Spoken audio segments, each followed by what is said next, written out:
Tumutuka-tuka po si Inahing Matapang. Kasama po ang kanyang 3 sisiw.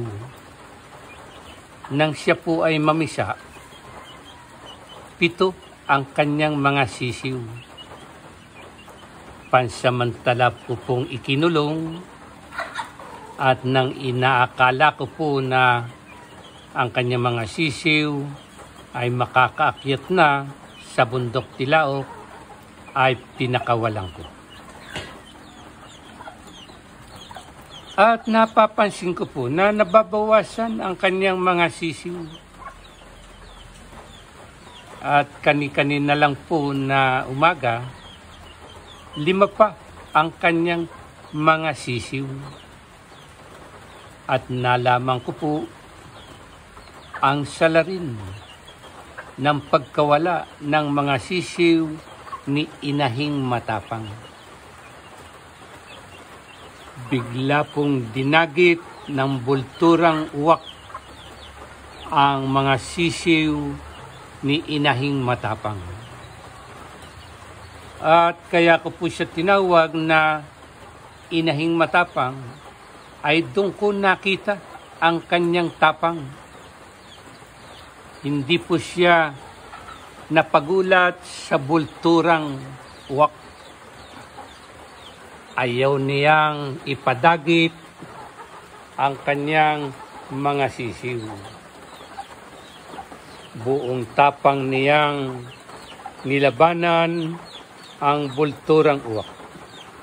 Subalit anuman po ang kanyang tapang, wala rin pong nagawa sa bilis ng pagdagit ng bulturang uwak. Kaya po ngayon, sa nakita ko na tapang niya, ay tatawagin ko na siyang Inahing Matapang. Sa buhay po ng tao, at maging sa hayop tulad ng manok na si Inahing Matapang, ay buong tapang na siya nakipaglaban. Mabigyan lamang ng proteksyon ang kanyang mga sisiw. Katulad po ngayon, umuulan-ulan, ay kinukubkub ng kanyang mga pakpak ang kanyang mga sisiw. Maya-maya po, ikukulong ko na ang kanyang mga sisiw kasama si Inahing Matapang. At kapag malaki-laki na po at inaakala ko na pwede nang pakawalan at hindi na maaaring dagitin ng uwak, ay saka ko pa lamang pakakawalan si Inahing Matapang. Ganyan po talaga ang hayop. Saan man lahi, anumang uri ng hayop, basta may sisila o pipinsala sa kanyang mga anak o sisiw, ay buo niyang tapang na ipagtatanggol. Tulad ng ginawa kanina ni Inahing Matapang. Kita mo po, kaunting siyap lang, balik ka agad po si Inahing Matapang. Ganyan po ang mga hayop.